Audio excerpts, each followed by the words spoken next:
So hi friends, এই ল'ৰাজনক ভালকৈ চিনি পাইছা ল'ৰাজন তো ফটোত নাম দি আছে তাৰ চাইলক্স অসমৰ এজন ভাল প্ৰেম পগলা হয়।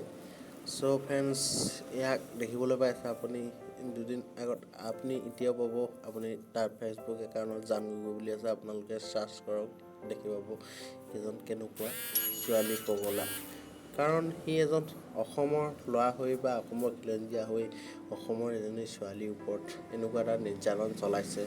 কাৰণ এই নিৰ্যাতনটো আমিও দেখি ভাল লগা নাই, কাৰণ তাই নহয় যদি তাৰ ভনীয়েক বা বাইক হ'লহেঁতেন চ' তাৰ কেনেকুৱা লাগিলেহেঁতেন।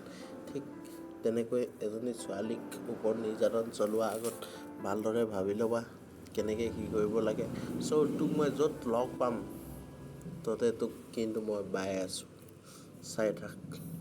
মই জানো তই ক'ত থাক বা তোৰ কি এড্ৰেছ, তাৰ বাবে তোক পোনপটীয়াকৈ এবাৰ ডিচিশ্যন দিছোঁ, এবাৰ অৰ্ডাৰ দিছোঁ তোক।